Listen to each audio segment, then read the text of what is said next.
Karamoja region is a home to an estimated cattle population of over 2.2 million herds of cattle. Cattle keeping is the major economic activity of the people in this region, where grazing is done on communal land. One of the constraints to livestock development in this region is the disease outbreaks such as Nagana caused by tsetse flies. For years, the Ministry of Agriculture, Animal Industry and Fisheries has been responsible for fighting tsetse flies that cause Nagana disease in animals and sleeping sickness in humans. It's against this background that a 5-year project, the Regional Pastoral Livelihood Resilience Project, RPLRP, was initiated.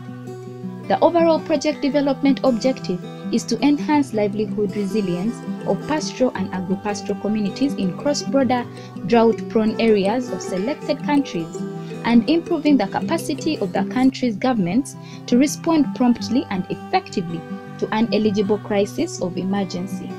This World Bank project is now in its 4th year of implementation. The project aims at delivering investments that will make pastoral communities resilient to drought and its effects. It was initiated by the heads of state of government of the IGAD region following the 2010 drought, which affected about 12 million people in the region. The project is investing in increased access to water by pastoral communities. That is developing at least 12 large water reservoirs in northeastern Uganda, and also putting in place operational and management systems for these reservoirs. Over the years of its implementation, the project has had remarkable achievements in all its thematic areas. For years, the region has been experiencing socio-economic losses from milk sales and beef. Today, there is a significant reduction percentage of death rate of livestock kept by pastoral households targeted by the project. These are mostly cattle and goats. He's saying we are lucky. We didn't have some of these things in the past, but we have become lucky as people of Kotiang. I've been telling them that the tsetse fly will be no more in our sub-county. I also told them that the issues of water that we lacked for livestock will be no more because there will be a borehole in the quarantine station. The livelihood project is supporting us in this control, and the major disease control here is tsetse fly. We border Kidepo Valley National Park, which has a lot of wildlife and there are a lot of tsetse flies.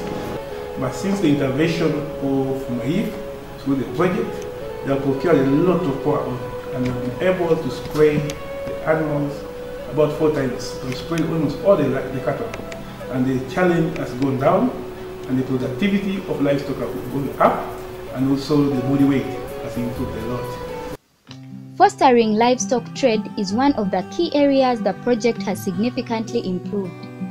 For the past 4 years, the project has rehabilitated and constructed various markets, infrastructures in the 12 districts of Abim, Amudat, Amuria, Bukedea, Kabong, Katakwi, Kotido, Kumi, Queen, Moroto, Nakapiripirit, and Napak.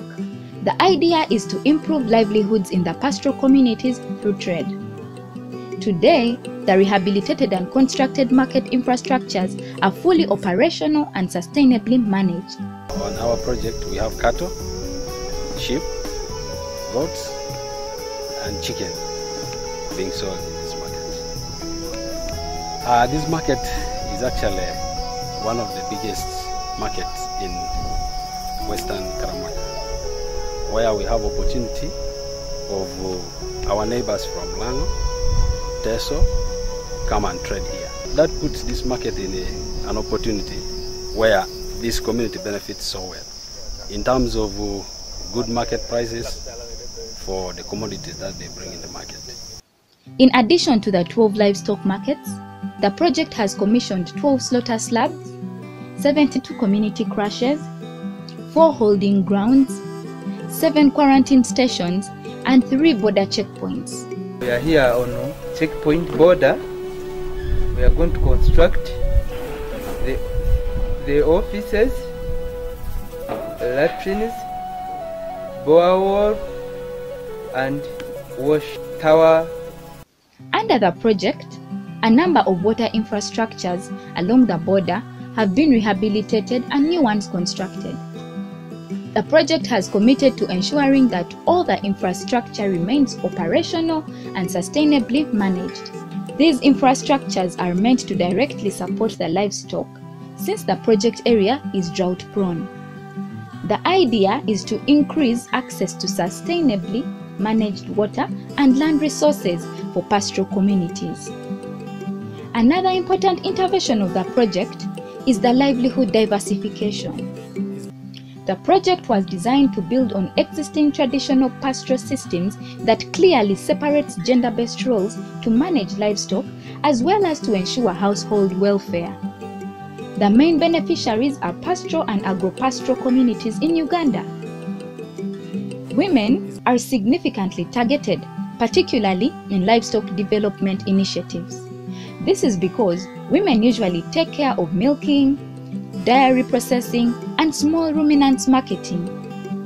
The project has also supported the development of other income-generating activities that are to increase the options available for the men, women, and youth to generate income sources at households. Such initiatives include financial literacy trainings and saving corporations aimed at empowering women at grassroots level.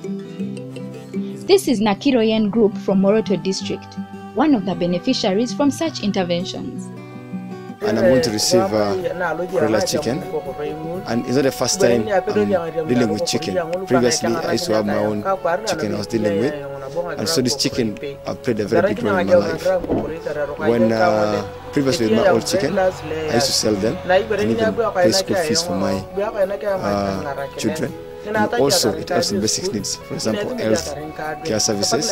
When I go to hospital, I use the same money I get from chicken to pay my health services. This innovation is directly targeting 42,000 households in Uganda, whose livelihoods mainly rely on pastoral activities. The project has financed regional-wide and internal district harmonized vaccination campaigns for priority diseases. This resulted to vaccination of 345,614 cattle and 266,279 goats in the 12 project districts between January and September 2018. This has contributed the reduced death rate and increased birth rate of livestock in the project area. This is evidenced by the significant decline in death from 0.5 to 0.19 of livestock, mostly cattle, since the baseline survey done in 2015. Improving on the livestock, and we are starting with the goats and the cattle. Here we want to improve the cattle by introducing the Saiwal breed, which is bigger, and we expect to improve on the size of our cattle here as well as milk production. Then the goats, we are introducing the Gala goats from Kenya, and also introducing the Boer goats. This one, the purpose is to improve again the productivity and the production of our local goats here. Already the goats have been procured, the beneficiaries have been prepared, and they are ready to receive goats anytime early next year. To supplement the above initiative, activities like capacity building of veterinary personnel in the district, right from district to community health workers, have been supported by the project.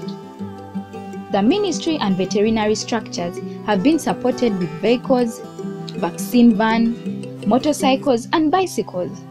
This has enabled the project to carry out district and cross-border vaccination. I would like to, on behalf of my colleagues, the cows, and on behalf of the districts which have received the equipment, to thank you very much for the things you have given us, and I would like to assure you that the equipment you have given us, the vehicles, the laptops, the computers, we are going to put them into the right use. They are in safe hands, and they are going to help us to add value to the project. So we want to appreciate the Ministry of Agriculture, Animal Industry and Fisheries, which has been supported by the World Bank under the resilience project, which has supported us, first of all, in the transport. We didn't have a vehicle as a department, but now we have a 4-wheel vehicle and we are able to move to very many places. Secondly, we want to appreciate the support in control of the SSFI. We had a very, very big challenge with the SSFI. Whenever political leaders, including the president, come here, the major complaint to the president was, we have a challenge with SSFI. And we didn't have the resources to control it. But now the ministry has managed to procure enough for our own. They also procured enough to pastoralists, and they have supported us with logistics to conduct spraying and treatment of livestock against trichomoniasis. Disease and vector control and surveillance in targeted project areas, especially on SSFI control, have been carried out in Kabong and Kotido districts. This has led to reduced infestation of SSFIs in the districts and at cross-border. With a principal mandate of improving pastoral and agro-pastoral livelihoods, the project is promoting the use of Gala and Boer goats and Sahiwal bulls to improve livestock production through breed improvement. The project is going to, as a project, we are so delighted that we are going to have the Sahiwal bulls brought in for crossbreeding purposes. These Sahiwals are very adaptable to our conditions here in Kumi, particularly the harsh environmental conditions like high heat. That's normally as a result of the prolonged dry spell, and also they are quite resistant to the diseases that we have, the tick-borne diseases especially. So we see this as an opportunity. Hence, an increase in household incomes in its 12 project districts. So far, the project has supplied 1,800 Gala and Boer goats and improved breed of bulls. I am Masonyo, Steven. I've just received that bull of recent. I expect that bull to at least crossbreed with the local animals around the year, so that we shall improve the breeds around. I am Asioko Lawrence from Omina village, Ogoma parish, Nyero sub-county, Likumi district. I am thankful to government for having given me this opportunity to benefit from the goats. I believe the goats are going to help me educate my children and also cater for my needs. Kalpo village, in Kalpo parish, Kidongole sub-county. This project, I've embraced it with my 2 hands because the way I've seen it is going to benefit the community in the way that ever since they gave me, it is through mating with other animals. That's the way the community is going to be benefiting. So the new offspring that will come out from them, those will be the benefits of that, the community. I'm one of the beneficiaries of the Sahiwal bull, and I got a training sometimes back from this local government, whereby before I got this bull, we had stagnant kind of improved breeds, whereby we did not know how to improve these animals and everything, and even controlling the pests and dishes. But when I got a training from the Ministry of Agriculture and Animal Industry, we came to know everything pertaining about the control of water pests and dishes and the crossbreeding of this Sahiwal bull. Croiler chicken, which are of improved drought-tolerant breed, have been supplied across the project districts as a way of diversifying livelihoods in the project areas. I'm the General Secretary.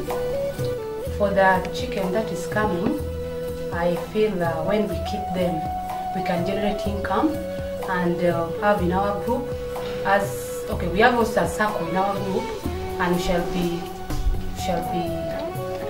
lending money among ourselves in the group.